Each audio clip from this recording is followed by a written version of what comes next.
Now, what about the technology that has changed since you started 14 years ago?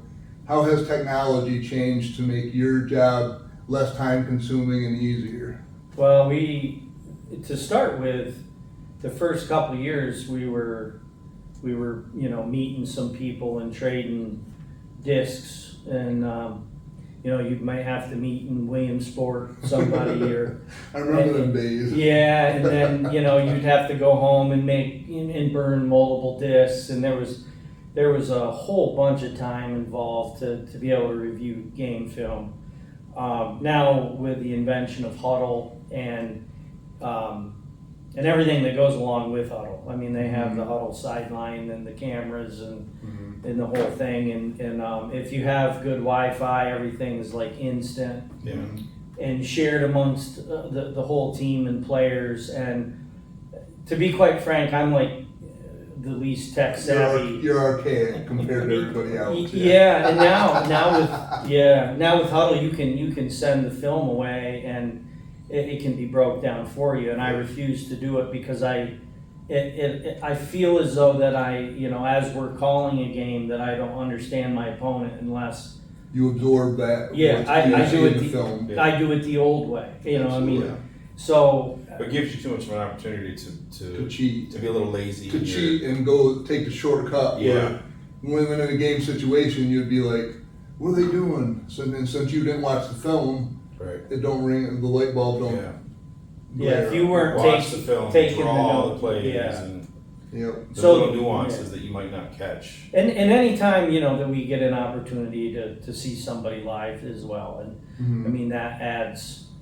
There's nothing like seeing someone in real life. Absolutely. And so, but the technology's been great, and we don't use it all. But it's kind of a mix between the old and the new. If you compare 14 years ago, how much time does the technology save today as opposed to 14 years ago when you had to do everything the long way? A day. Saves a day. A day a week. Yeah. It's gigantic. Yeah, having to take the disc or take the camera, put it on the disc, drive to where we're going, trade the disc, come back, burn discs, distribute discs, and by the time you're breaking down film, it's Sunday. So it now saves you a literally day. when you get home, if you have the Wi-Fi, like when we step on the bus from an away game that has the Wi-Fi, we have the game film. We can watch it on the way home. Wow, that's crazy. It's amazing. Yeah. It makes you wonder what it's going to be like in another 10 or 20 years. How the technology, like where do you draw a line at to say here's where the limit is? Remember when you used to be able to not take cameras to watch your opponent the week before and scout the game with a camera? Heard about that there.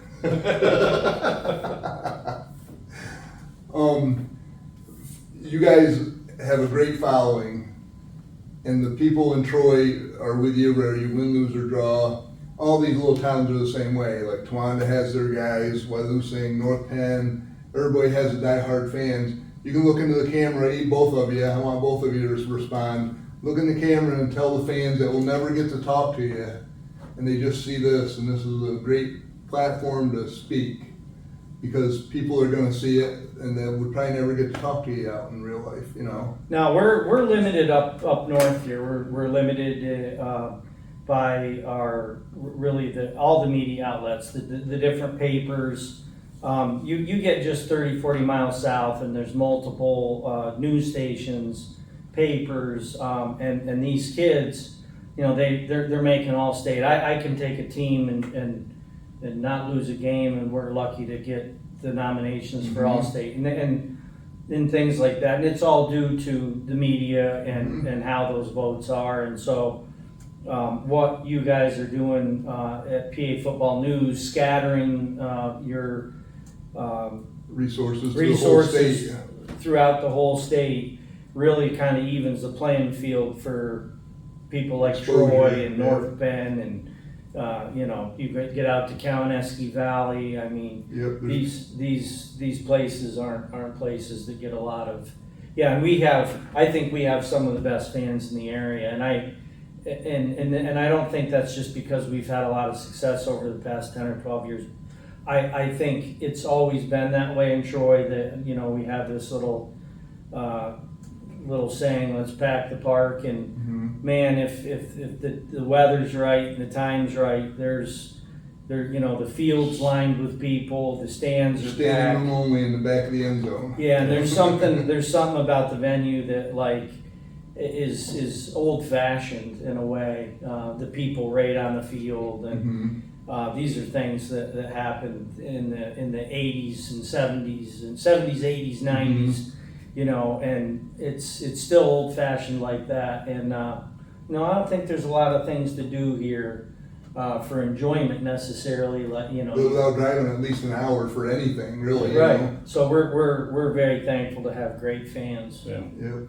Well, Yeah. great fans and great parents, because these kids, you know, we just told them the other night at our parents' meeting, we get your kids for a couple hours a night, and our kids are already, they're mature, most of them, and they're disciplined and they're patient, and so that it's a good group of parents that have raised these good kids, and we're just doing our small little piece of it. So there's not enough you can say about the parents and fans here in Troy.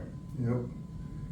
Now, going back to the players, is there a couple players that we need to look for this year? Like, I know your quarterback had a heck of a year last year. I'm looking forward to seeing what he's going to bring to the table this year. And your son graduated. Who's going to fill in for him, and what are we looking forward to? Well, we fortunately he was on and off injured with some injuries last year, and there was a bunch of other kids that, you know, Brendan Gillen stepped in, did a great job. My youngest son Mason stepped in, did a great job. His son Cale at fullback broke his leg midway through the season, and he injured himself. Yeah. I'm not sure. But so we ended up ultimately getting a lot of experience, and these weren't just like 1 or 2 game things. So Yeah, and at the end of the season, you had a lot more depth by default because of injuries to other players, which going into this season gives you a huge step up, because if that injuries hadn't happened, they wouldn't have the experience going into the 2024 season. right, we have some pretty experienced linemen coming back: Ty Spencer, Avery Sens.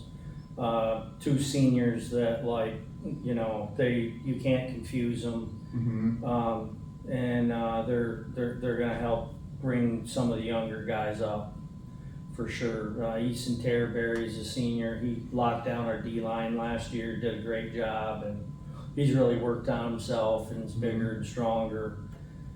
So he's a name I think you'll be hearing.